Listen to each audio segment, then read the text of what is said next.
Okay, welcome back everyone. This is theCUBE's coverage of the Next Level Networking Experience virtual event with Infoblox. I'm John Furrier, host of theCUBE. We're here in our Palo Alto, California studios as part of our remote access during COVID, getting the interviews and the stories and sharing that with you. We got a great guest here, Ven Savage, who's the Network Operations Manager at Morgan School District in Utah, a customer of Infoblox, to share his story. Ven, thanks for coming on. Hey, thanks for having me. First of all, the Red Sox hat, A+ interview. I can tell you right now, it's going to go great. Go Sox. Wish baseball was in season. Great to have you on. We'll get there. We'll get there. All my Yankee fans hate when I say that, but anyway, I miss baseball. But that brings up COVID-19. Obviously, baseball season, sports, life has been impacted. Your district, like many school districts around the world, were told to shut down, send workers home. That meant sending kids home too. So you got the educators, you got the administration, and you got the kids all going home. Mm-hmm. What did you do to keep things going? Because it didn't stop. They had to do the remote learning, and new things were emerging, new patterns, new traffic, new kinds of experience. Yeah. What did you learn? What's going on? Well, first we tried to lock the doors and pretend we weren't there, but they found us. Real quickly, in our school district, we're not a one-to-one operation, so that caused a big change for us. We had to quickly adapt, and we chose to use Chromebooks because that's what we have for the students to use in their classes. So getting that squared away and sent out and to the families was a big challenge. But then on top of that, being a school district, we then had to decide, okay, how do we protect and filter and provide the filtering that the students are going to need even though they're at home. So there's some relative safety there when they're online and accessing, email and things like that. So those were probably our two biggest hurdles was, ramping up the devices and then making sure, the network access from a filtering and consistency standpoint was going to work. I got to ask you, because obviously this kind of disruption, you don't read about this in the IT manual around, disaster recovery and, disruption to operations, but essentially the whole thing changes, but you still got to connect to the network. DNS, you got to get the access to the content. You got content, you got systems, you got security, all to be managed while in flight of dealing with connection points that are remote. So you got the disruption and the craziness of that, and then you got this big IoT experiment, basically edge of the network, Right. in all over the place. On one hand, you kind of geek out and say, wow, this is really kind of a challenge, this opportunity to solve a problem. At the same time, what do you do? So take us through that, because it's a challenge of locking down the security in a borderless environment. People are everywhere, the students. Yep. And business has to get done. You got to resolve to the resources. So thankfully, we had migrated to Infoblox several years ago. And just this last, I want to say in October, I finally got us on the cloud, the Blox One Threat Defense cloud portion of it too. So from a security standpoint, we already had a really good foundation in place from both the DNS aspect and the DNS security aspect.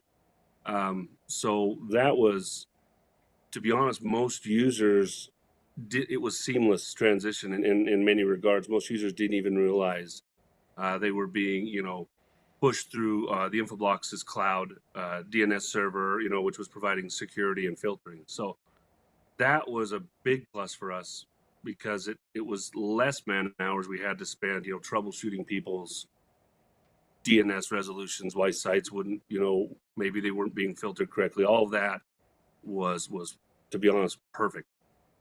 Where other platforms we'd had previously were just a nightmare to manage. Like, give me an example of the old way versus the new way here. I mean, in manual, is it what, in files, configuration? Take us through what? No, it was like a separate product, content filter, that works in, conjunction with the firewall. And I'm not going to name the company's name. I don't want to, even though it cost me many company, yeah. Right. But it seemed with that product, we were spending on average about 3 to 4 hours a day fixing false positives, just from a filtering aspect, because it would interfere with the DNS, and it didn't really do I mean, how it filters is not based on DNS totally, right? Yep. So by migrating to Infoblox, our DNS and the filtering, the security is all handling at the DNS level, and it was just much more, uh, to be, I mean, frankly honest, is much more invisible to the end user. So And more efficient. You decouple filtering from DNS resolution. Got it. All right, this is the big topic I've been talking with Infoblox people on this program and this event is on how this new DDI layer, DNS, DHCP, and IP address management, kind of all together, super important. It's critical infrastructure. This borderless enterprise, your borderless institution, same thing, you get a school. As a customer, how does the DDI lay out this foundational security play for delivering this next level experience? What's your take on that? well, for a school platform, we use it in a number of ways. Besides, I mean, the filtering is huge, but just for the ability, like for example, one of their components is response policy zones, or DNS firewalls, what they call it, and it allows you one to manage traditional like DNS names or IP addresses. You can manage those by creating essentially a zone that is like a whitelist, a blacklist, a rewrite. So you've got a lot of control. And again, it's filtering at the DNS level. So it's looking based on DNS responses and queries. The other aspect of that is the feeds that you receive from Infoblox. So by subscribing to those, we have access to a lot of information that Infoblox and their partners have created, identifying, bad actors, malware, attack vectors based on, again, DNS traffic, if you will. And so that takes a load off us, not having to worry and trying to do all that on our own. I mean, we've seen a lot of attacks minimized because of the feeds themselves. So that, again, frees us up. We are a very small school district in some regards. I am the only network person in the district, and there's like a total of 4 of us that manage, kind of the support aspect. And so being able not have to spend time, researching or tracking down, breaches and attacks as much because of the DNS security, it frees me up to do other things, like in the more standard networking realm from a design and implementation aspect. Great, thanks for sharing that. I want to ask you about security. Obviously, very competitive space, security. You're hearing everyone promising it. Different things got different security things you got to buy. I got to ask you, why did you guys decide to use Infoblox, and what's the reason behind it? Well, to be frankly honest, I'm actually an Infoblox trainer, and I've been training for 15 years. So I kind of had an agenda when I first took this job to help out the school district. But in my experience, I've been working in networking for over 20 years. And in my experience, Infoblox is one of the most easy and best managed DNS solutions that I've come across. So, I might be a little biased, but I'm okay with that. And so I pushed us, to be honest, to get there. And then from the security aspect, as all that has evolved, it just makes, to me, it makes sense. Why not wrap the more things you can maybe wrap together? And so, when you're talking about attacks, over 90% of attacks use DNS. So if I have a solution that is already providing my DNS and then wraps the security into it, it just makes the most sense for me. Yeah, I mean, go back to Infoblox's DNA. You got Cricket Lou, Stuart Bailey, the founder. I mean, they didn't just wake up one day and decide to do a startup. These are practitioners, early days of the internet. They know DNS cold, and DNS has been evolves. I mean, and when it needs when you get into the DNS hacks and then you realize, okay, let's build an abstraction layer. You've seen internet navigation, discovery, all this stuff. DNS has been proven. It is a critical infrastructure. Well, and to be honest, it's one of those services that you can't filter the firewall, right? You have to have it. You have to. It's that foundation layer, and so it makes sense that attackers are leveraging it because the firewall has to let it through in and out, and so it's almost a natural path for them to break in. So having something that speaks, native DNS as part of your security platform makes more sense because it can understand and see those attacks the more sophisticated they become as well. So I got to ask you, since you're very familiar with Infoblox and you're actually deploying it, it's a great solution.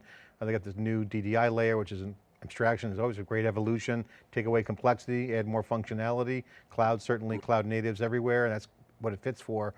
What is the update? If I'm watching this, I'm like, I've been running DNS and I know it's out there, it's been running everything, and I got to update my foundation of my business. I got to make my DNS rock solid.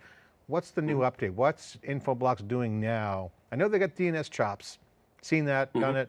What's new about Infoblox? What do you say? Well, they have a couple things they've been trying to modify over the last several years, in my opinion. Making more DNS like like software as a service, service on demand type of approach, SAS. So you have the cloud components to where you can take a lot of the heavy lifting maybe off of your network team's shoulders, because it is. I think people would be surprised how many customers out there have teams that are managing the DNS and even the DHCP aspect. That's not really what their experience is, and they don't have a true maybe background in DNS, and so having something that can help make that easier, it's almost, I hate to maybe use this term, it almost sounds like it's too simple, but it's almost like a plug and play approach for some environments. You're able to pop that in. And a lot of probably the problems they've been dealing with and not realizing what the root cause was will be fixed. So that's always a huge component with Infoblox, but their security is really what's come about in the last several years. And back as a school district, besides securing traffic, which every customer has to do, we have have a lot of laws and regulations around filtering with students and teachers. So anyone that's using a campus-owned device, and so for us, this I don't think people realize the maturity that the filtering aspect of the Blox One threat defense, how it's really evolved over the last couple of years. It's become a really, really good product, and like I said earlier, it just works seamlessly with the DNS security pieces. So You just go right down to DNS. You want to unpack everything, you go right to the root level. DNS is it. So I got to ask you, how is Infoblox helping you keep network services running and systems secure? Well, I think we're more on just the DNS. It does our DNS and DHCP. So from that standpoint, in the 5 years almost we've been running that aspect, we have had very little, if maybe one or two incidents of problems with, from a DNS DHCP. So our users are able to connect. When they turn on their computer, to them the internet's up. There's no bumps in the road stopping them from being able to connect. So that's a huge thing. You don't have to deal with those constant issues again as a small team. That just takes time away from the big projects you're trying to accomplish. And then two, the being able to now combine these security filtering solution, that alone has probably saved us probably upwards of 500 man hours in the last 8 months, to where normally we would be spending those hours again troubleshooting issues, that false positives, things like that, and as a small team that just sucks the life out of you when you have to always spend time on that. I mean, you're always chasing your tails. Almost, you want to be productive. Yeah. Automation plays a key role in that. Right. Yeah. So I got to ask you, just a general question. I'm curious. One of the things I see is, sprawling of devices. Wi-Fi was a great example. That put an access point up. You got a rogue access point. So as you get more connections, DHCP was amazing. Like, oh my God, this is awesome. But also you had a DHCP problem, right? You had this IP management is not just around slinging more DHCP around. So, the trend is more connections on the IP side. How does Infoblox make that easier? Because for the people who may not know the DNS ins and outs and DHCP and IP address management, they're all kind of tied together. Right, so this is the magic of DDI, in my opinion. I want to get your thoughts on how you see that evolving. Yeah, and I think that's another kind of back to what I said. It's kind of almost like a plug and play for a lot of customer environments. You're getting, the DHCP, DNS, and IPAM all wrapped in one. So you have this product that speaks all those languages, if you will. and along with some of their reporting services and things of that nature. Um, when I look for like a MAC address in my Infoblox database, I'm not just going to get a MAC address and what the IP address is. I'm not just going to get the DNS, like the host name, maybe, the FQDN, the fully qualified domain name either. I have the ability to bring in all this information that the client is communicating with the DHCP DNS server on top of things like metadata that you can configure in the database to help really color in the picture of your network. So when you're looking at what device is using this IP, when we talk about rogue devices or things like that, I can get so much more information out of Infoblox that almost to the point where you're almost being able to nail down the location of where the device is at, even if it's a wireless client, because it works in conjunction with some of our wireless deployments too. So within a matter of minutes, we have almost all the information we would need to take whatever action is appropriate for something like that. That again used to take us hours and hours to maybe troubleshoot. You can appreciate a lot of the other interviews I've done with the Infoblox folks. One of the things that's came out of them is the trailing. You can see the trail. They got to get in somewhere. DNS is like the footprints are there. And that's the traffic, and that's been helping on potential attacks. I mean, DDoSes, for example, everyone knows what that is, but DNS is, like you said, a lot of the surface area is DNS. That's where the hackers are. Makes it easier to find things. Well, and then by integrating with the cloud, I've got that the cloud-based with the Blox One, it added advanced DNS security, which helps protect against DDoS, as well as Anycast to help provide more availability. Because I'm pushing all my DNS traffic through those cloud servers, it's like I'm almost the equivalent of a very large organization that would normally spend millions and millions of dollars trying to do this on their own. So. Yeah. I'm getting the benefits and kind of the equivalent from that cloud hybrid approach that normally we would never have the resources to implement on our own. Well, Ben, I really appreciate you taking the time out of your busy day and to remote into the Cube studios, talk about next level networking experience. So I want to just ask you, put your experience hat on. You've seen some waves, you've seen the technology evolve. When you hear next level networking, and when you hear next level networking experience, almost two separate meanings, but next level networking means next level networking experience means there's some experience behind it. What do those two phrases mean to you? Next level networking and next level networking experience.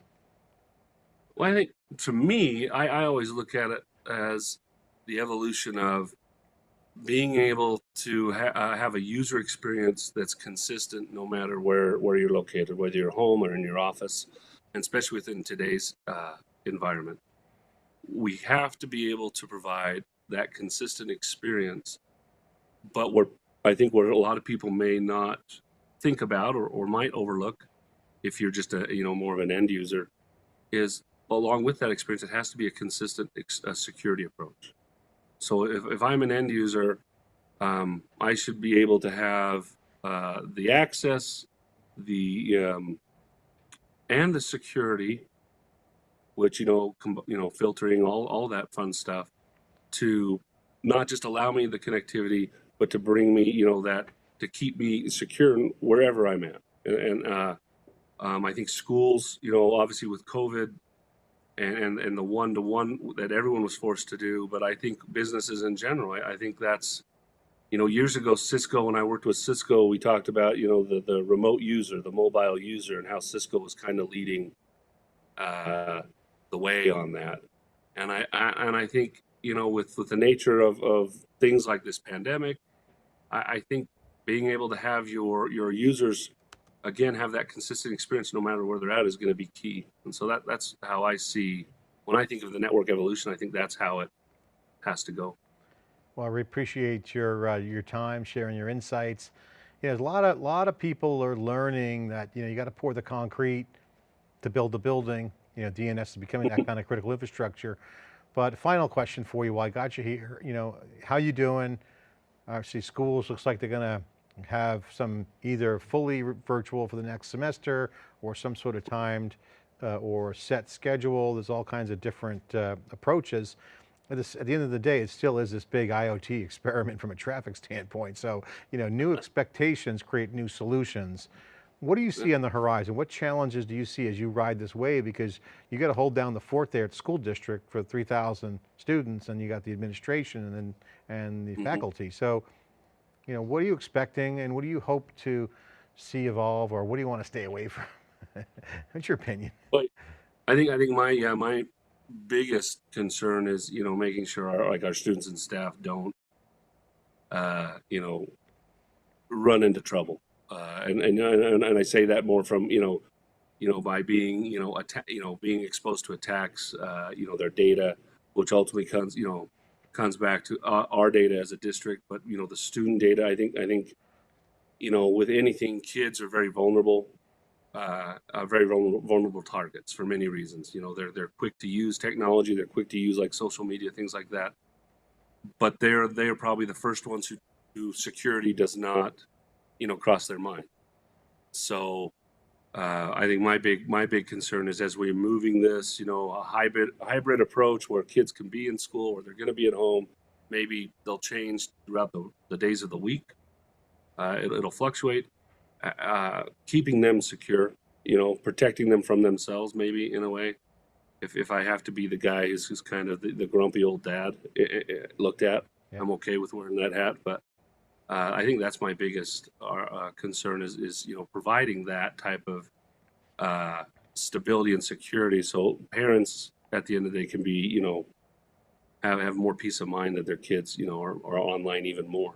Yeah, it's great. It's great that you can bring that experience, because, new environments, like whether it's Zooming or trying to get the different software tools that are out there that were built for, on premises, you have now potentially a click here, a click there, they could be a target. So, being safe and getting the job done too, making sure they have uptime. So the remote access, I mean, again, you've got a new edge now, right? So the edge of the network is the home. Exactly. Your service area just got bigger. Yeah. We're in. I'm everybody's guest, whether they like it or not. Man, I appreciate your time, and good luck, and let's stay in touch. Thanks for your time. Hey, thanks for having me. You guys have a good rest of your week and day too. Stay safe. Thank you very much. This is theCUBE's coverage with Infoblox for a special Next Level Networking Experience pop-up event. I'm John Furrier with theCUBE, your host. Thanks for watching.